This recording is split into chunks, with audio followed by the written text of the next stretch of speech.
Okay, this diagram shows a summary about menstrual cycle. A very simple summary, simple and short summary. Summary tu dah ringkas. Short tu pendek, simple lagi ringkas. Okay, because it is, I would explain it without the diagram. Okay, let's start off with the hypothalamus. Okay, a day before menstruation or a day before the menstrual cycle. Sehari sebelum perempuan tu datang haid. Okay, hypothalamus is stimulated to secrete GnRH. Hypothalamus secrete GnRH. So when GnRH is being secreted, this GnRH would stimulate apa? Stimulate the pituitary gland. Apabila hypothalamus merembeskan GnRH, GnRH tadi akan mengarahkan pituitary gland to secrete two hormone. Okay, the first hormone is FSH and the second one is LH. Okay, let's start off with the first hormone first, because FSH would start the cycle. As I mentioned earlier, LH would not yet function in the early stage of the menstrual cycle.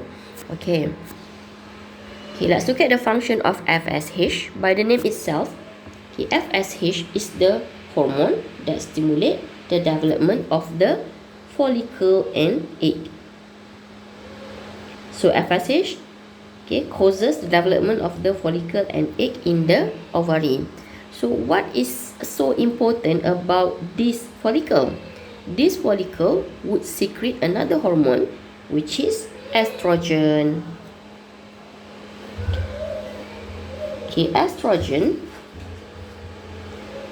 Estrogen has three functions. As you can see here, there are three arrows that branches out from this box, meaning that we have three important points here.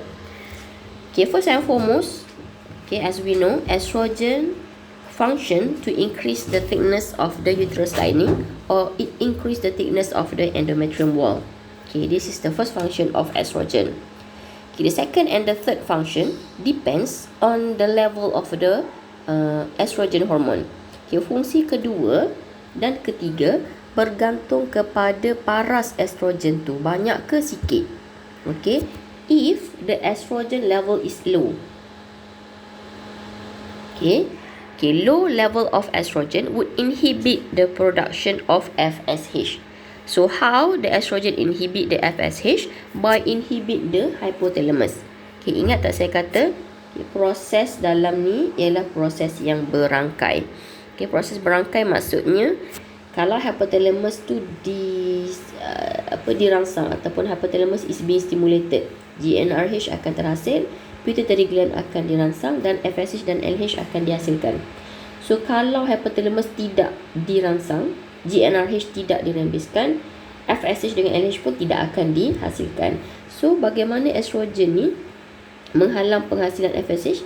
So dia akan merencat hypothalamus dulu. So finally FSH akan penghasilan FSH akan dikurangkan.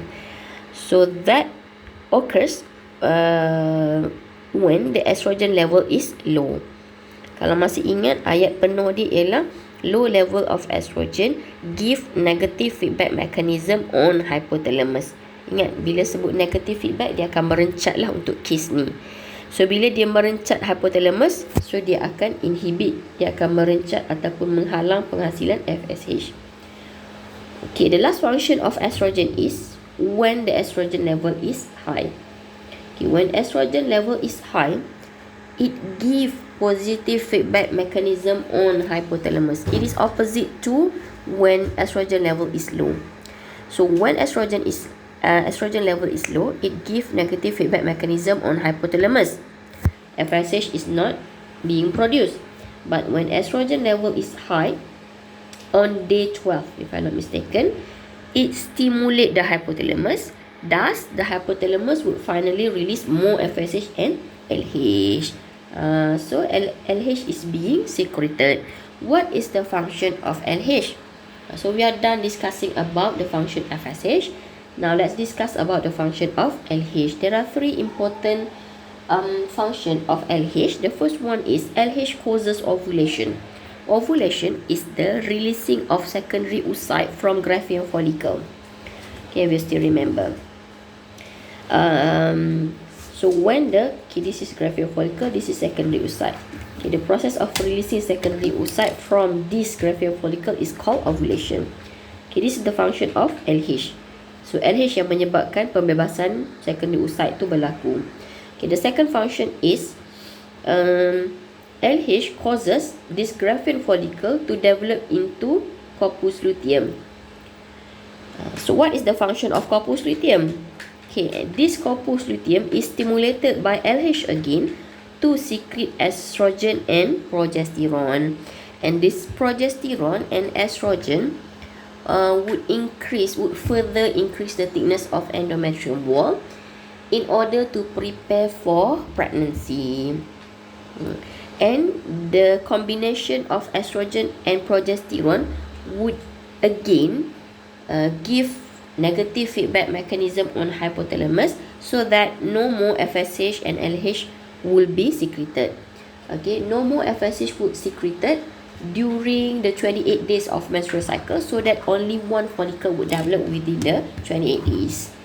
Okay, itu adalah ringkasan untuk apa yang saya dah explain banyak-banyak sebelum